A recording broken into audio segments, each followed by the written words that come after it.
How to Write Like the Best-Selling Author of All Time TED Talk Slow Version.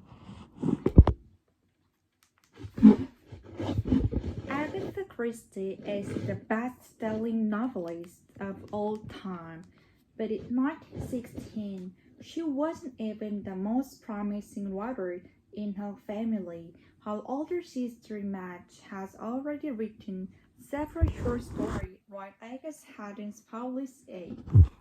So when Agnes heard her desire to write a mystery novel, Madge scoffed. She bet that Agatha would be able to create a compelling mystery, and certainly not something she couldn't solve. Today, the novel became Bats spanned alongside almost 100 other mysteries written by Christie, each one a cleverly constructed puzzle box of clues, misdirection, and human drama. So let's investigate how she crafted these perfect crimes. Christie designed her stories in many ways by forcing characters to stay, even with the killer. How she created these perfect crimes. Christie designed her stories in many ways, but one of the most important decisions was the setting. From remote islands to a snow-stalled train car, she favored locations isolated from society. By restricting the scope of his stories, Christie limited possible suspects and built tension by forcing characters to stay put, even with the killer among them. Sometimes she further heightened the drama by making the characters strangers, unsure who can be trusted. But while her settings are eerie and extraordinary, his characters are just the opposite. One of the biggest criticisms of Christie's novels is that they're full of two-dimensional people. But Christie avoided complex characters for a reason. While reducing people to a handful of simple traits, she provided readers with predictable suspects. Well, usually predictable. Christie also used the audience expectations against them. However, this typing sometimes relies on what temporarily readers know to be harmful stereotypes. She frequently caricatures particular occupations and ethical risks for common effect, reinforcing the prejudice of her time. This is certainly not an element of Christie's work worth emulating, and fortunately, many modern mystery writers have found less traumatic ways to use this technique. Even when she got it wrong, Christie worked to make her characters feel authentic. She closely observed the people around her and constantly scribbled down details from overheard conversations. She would then rearrange these details to piece her mystery together, often switching who the murderer was as she worked. This approach kept information murky and disoriented even the sharpest readers. However, there is an important balance to strike between being clever and being confusing. Nobody wants to read a predictable mystery, but if things get too convoluted, you can lose your reader altogether. Christie handled this in part by keeping her language simple and accessible. She used short sentences and clear, snappy dialogue to help readers follow information. This kind of clarity is essential because the best mysteries string their audience along with a carefully laid trail of clues. With Christie, a good clue is one the reader will remember, but usually fail to completely understand. For example, when a character cries that everything has to fall today, just minutes before he dies, the reader races to determine food poisons with the beverage, but they're likely failing to truly consider this clue. If everything tasted foul that day, then he is poisoned long before that drink. Christie also used clues to intentionally mislead her audience. For example, readers might recognize a clue associated with one suspect, only to learn that it's being used to frame them. Other times, she builds misdirection directly into the story's structure, like when a narrator reports the murder is revealed to be the killer. Outside crime and clues, there's one more ingredient in Christie's formula: a detective. Christie creates many solids, but her most enduring are Marcus Power and Miss Jane Marble. Neither these petite ravens nor elderly amateur detectives are traditional heroes, but their outside escapism is exactly what helps them slip past the security and make suspects let their guard down. As you might have guessed, Agatha won her sister's bet.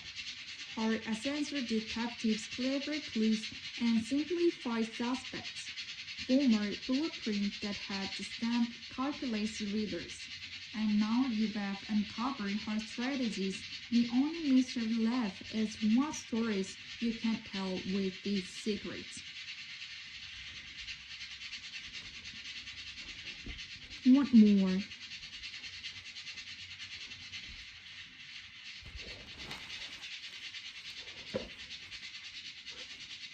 Agatha Christie is the best-selling novelist of all time, but in 1916, she wasn't even the most promising writer in her family. Her older sister Madge had already written several short stories, while Agassi hadn't published any. So when Agatha shared her desire to write a mystery novel, Madge scoffed. She bet that Agatha would be able to create a compelling mystery and certainly not something she couldn't solve. Today, the novel that came out of bed stands alongside almost 100 other mysteries written by Christie, each one a cleverly constructed puzzle box of clues, misdirection, and human drama. So let's investigate how she created these perfect crimes. Christie designed her stories in many ways, but one of the most important decisions was the setting. From a remote island to a snow-stalled train car, she favored a location isolated from society. By restricting the scope of her stories, Christie limited possible suspects and built tension by forcing characters to stay put, even with a killer among them. Sometimes she further heightens the drama by making the characters strangers, unsure who they can trust. But while her settings are eerie and extraordinary, her characters are just the opposite. One of the biggest criticisms of Christie's novel is that full of two-dimensional people. But Christie avoided complex characters for a reason. By reducing people to a handful of simple traits, she provided readers with predictable suspects. Well, usually predictable. Christie also used the audience expectations against them. However, this typecasting sometimes relies on what contemporary readers know to be harmful stereotypes. She frequently caricatured particular occupation and ethnic group for comic effect, reinforcing the prejudice of her time. This is certainly not the element of Christie's work worth emulating. Then, fortunately, many modern mystery writers have found less problematic ways to use these techniques. Even when she got along, Christie worked to make her characters feel authentic. She closely observed the people around her and constantly scribbled down details from overheard these conversations. She would then rearrange these details to piece her mysteries together, often switching who his mother was as she worked. This approach kept information murky and disoriented even she surprised readers. However, there is an important balance to strike between being clever and being confusing. Nobody wants to read predictable mystery, but if things get too convoluted, you can lose your reader altogether. Christie handled this in part by keeping her language simple and accessible. She used short sentences and clear, snappy dialogue to help readers follow information. This kind of clarity is essential because the best mystery string their audience along with a carefully laid train of clues. With Christie, a good clue is one the reader will remember, but usually fail to completely understand.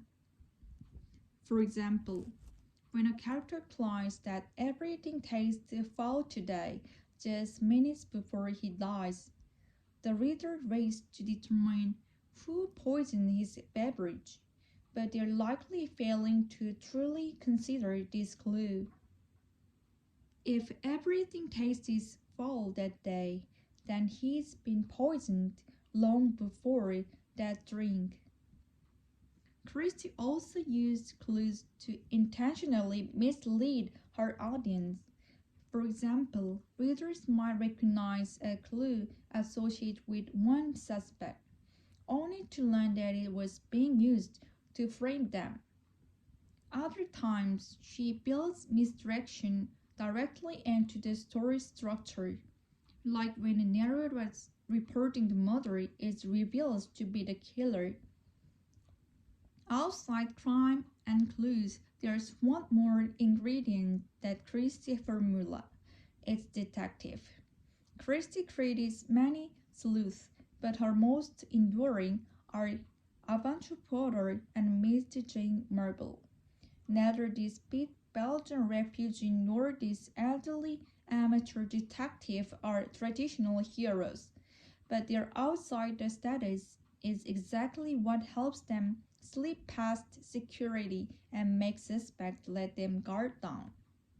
As you might have guessed, I guess won her sister's bet. Her eccentric detectives' clever clues and simplified suspects form a blueprint that had stamped countless readers. And now you've uncovered her strategies. The only mystery left is what stories you can tell with these secrets.